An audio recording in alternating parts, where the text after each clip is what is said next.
Well, hi everybody.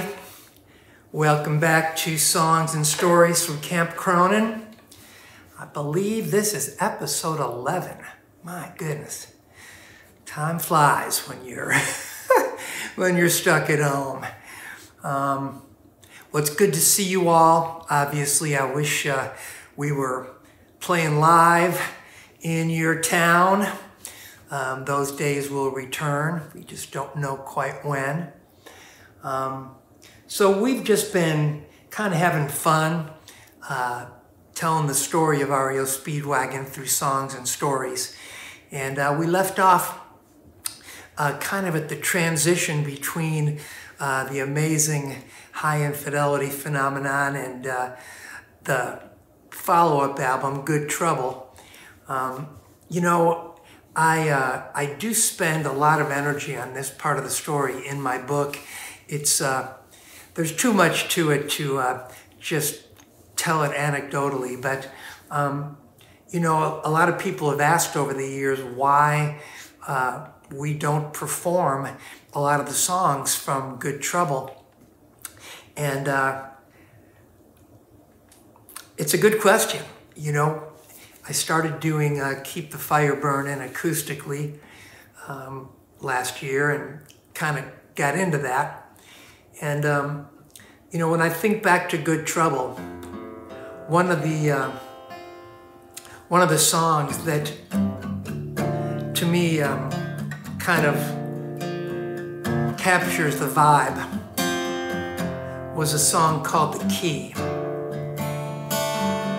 And I was just, I was going through a lot back in those days. You know, I had this expectation built up that as soon as REO Speedwagon hit it big and everybody was aware of our music, that would somehow magically solve all my personal insecurities and problems, etc. And we couldn't have gotten much bigger than we were in 1981. So when it came time to follow up that record, I was still kind of freaked out by the fact that not only had my problems not been magically solved, but they'd almost been magnified by the fact that we were being watched everywhere we went, had all this attention focused on our personal lives as well as our professional lives. So I'll give you a little taste of this song called The Key.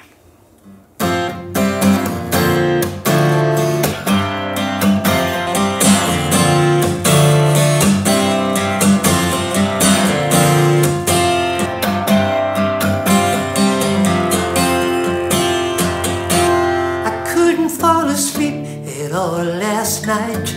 My mind was racing. I left so much behind to find the dream that I was chasing. And now I have the need to take a look at what is real. I need to learn to live and love and breathe and touch and feel. But all I really know is what I see, and everybody sees it differently. I wish someone could open up my heart and look inside me. But I'm the only one who holds a key.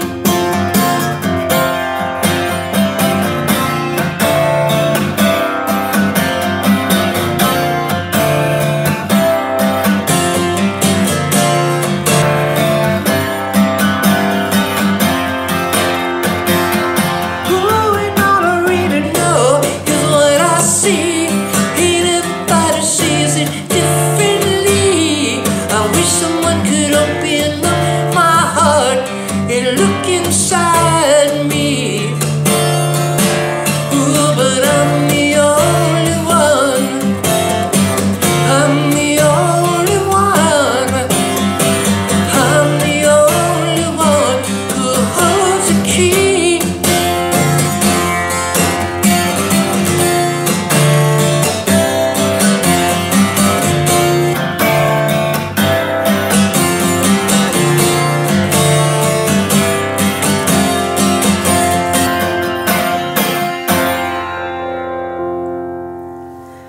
Yeah, you know, as I sing that song and listen to those words, it's really a song about taking responsibility for your own life.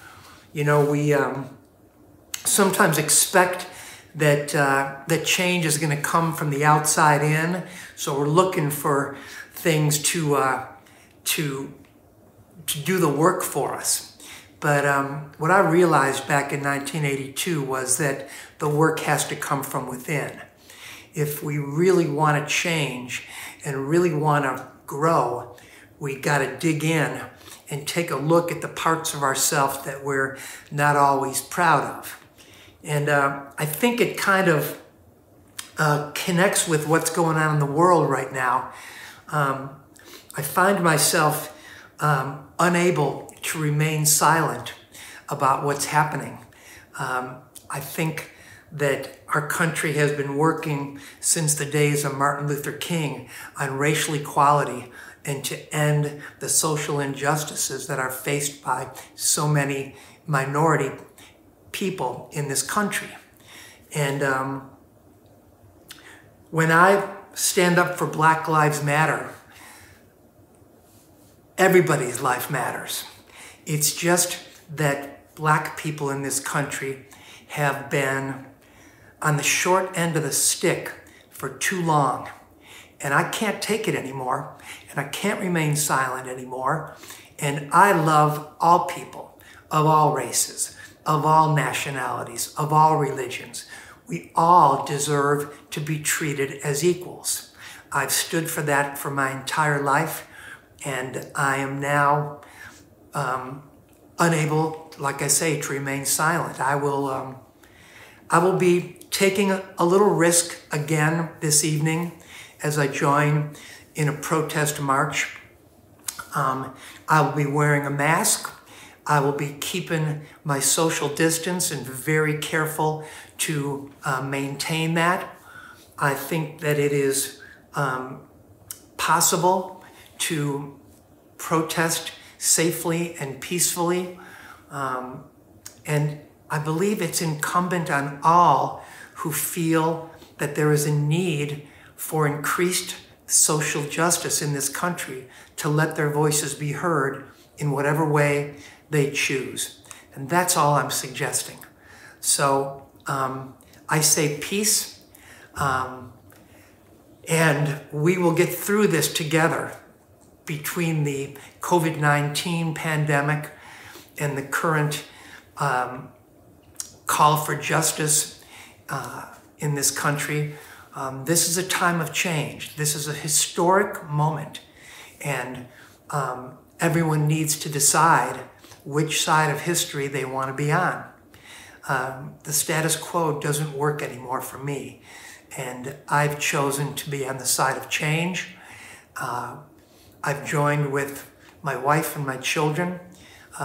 We're all in agreement, and I'm proud of my children for being the first to stand up and encouraging me to let my voice be heard. And they're right. Silence is complicity. So my love to everyone. And as I say, things are going to get better.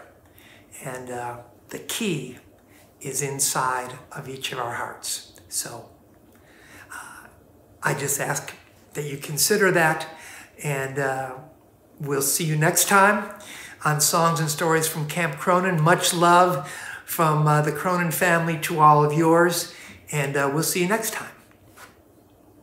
Peace.